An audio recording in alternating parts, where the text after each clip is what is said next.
Hi friends, welcome to my channel. ನಾನಿವತ್ತು ಪಾಲಕ್ ಮತ್ತು ಆಲೂಗಡ್ಡೆಯನ್ನು ಹಾಕಿ ಯಾವ ರೀತಿ ಒಂದು ಟೇಸ್ಟಿ ಪಲ್ಯ ಮಾಡೋದು ಅಂತ ತಿಳಿಸ್ಕೊಡ್ತೀನಿ. ತುಂಬಾ ರುಚಿಯಾಗಿರುತ್ತೆ ಮತ್ತು ತುಂಬಾ ಟೇಸ್ಟಿಯಾಗಿರುತ್ತೆ. ನಿಮ್ಮ ಮನೆಗಳಲ್ಲೂ ಒಮ್ಮೆ ಟ್ರೈ ಮಾಡಿ ನೋಡಿ. ತುಂಬಾ ಚೆನ್ನಾಗಿರುತ್ತೆ. ಮತ್ತು ನಾವು ಪಾಲಕ್ ತಿನ್ನೋದ್ರಿಂದ ನಮ್ಮ ಹಿಮೋಗ್ಲೋಬಿನ್ ಆಗಿರ್ಬೋದು, ಸುಸ್ತು, ಆಯಾಸ ಎಲ್ಲವನ್ನೂ ಕಡಿಮೆ ಮಾಡ್ಕೋಬೋದು. ಹಾಗಾಗಿ ವಾರಕ್ಕೊಮ್ಮೆ ಆದರೂ ಪಾಲಕನ್ನು ತಿನ್ನಿ ಅಂತ ನಾನು ಸಜೆಸ್ಟ್ ಮಾಡ್ತೀನಿ.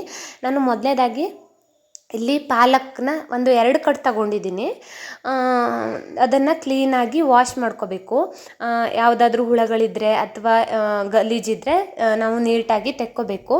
ಈ ರೀತಿ ತೊಳೆದು ಅದನ್ನು ಚಿಕ್ಕ ಚಿಕ್ಕ ಪೀಸ್ಗಳಾಗಿ ಹೆಚ್ಚಿಟ್ಕೊಂಡಿದ್ದೀನಿ. ಹಾಗೆ 2 ಈರುಳ್ಳಿ, ಹಾಗೆ 2 ಆಲೂಗಡ್ಡೆಯನ್ನು, ಹಾಗೆ ಒಂದು ಕ್ಯಾಪ್ಸಿಕಮ್ಮನ್ನು ಹೆಚ್ಚಿಟ್ಕೊಂಡಿದ್ದೀನಿ.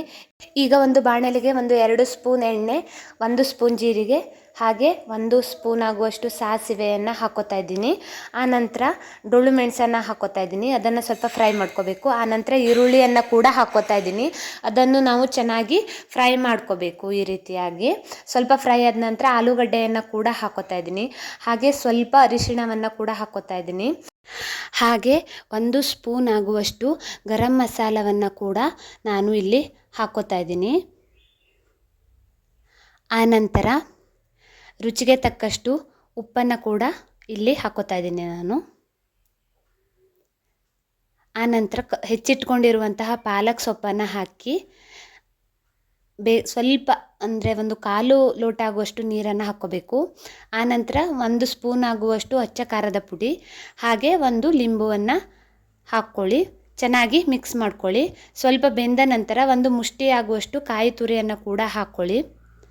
ಚೆನ್ನಾಗಿ ನೀರು ಇಂಗುವವರೆಗೂ ಚೆನ್ನಾಗಿ ಮಿಕ್ಸ್ ಮಾಡಿ. ಈ ರೀತಿ ಚೆನ್ನಾಗಿ ಮಿಕ್ಸ್ ಮಾಡ್ಕೋಬೇಕು. ಈಗ ರುಚಿಕರವಾದಂತಹ ಆಲೂ ಮತ್ತು ಪಾಲಕ್ ಪಲ್ಯ ಸವಿಯಲು ಸಿದ್ಧ. Thanks for watching. ನಿಮಗೆ ಈ ವಿಡಿಯೋ ಇಷ್ಟ ಆದರೆ ಲೈಕ್ ಮಾಡಿ, ಶೇರ್ ಮಾಡಿ, ಕಮೆಂಟ್ ಮಾಡಿ. ನನ್ನ ಚಾನಲ್ಗೆ ಸಬ್ಸ್ಕ್ರೈಬ್ ಆಗಿ. ಇದೇ ರೀತಿಯ ಅಡುಗೆ ವಿಡಿಯೋಗಳಾಗಿರ್ಬೋದು, ಹಾಗೆ ವ್ಲಾಗ್ಸ್ಗಳಾಗಿರ್ಬೋದು ನನ್ನ ಚಾನಲ್ನಲ್ಲಿ ನೋಡೋಕ್ಕೆ ಸಿಗುತ್ತೆ. ನಿಮಗೆ ಇಷ್ಟ ಆದ ವಿಡಿಯೋಗಳನ್ನು ನೋಡಿ ಪ್ರೋತ್ಸಾಹ ನೀಡಿ. Thank you.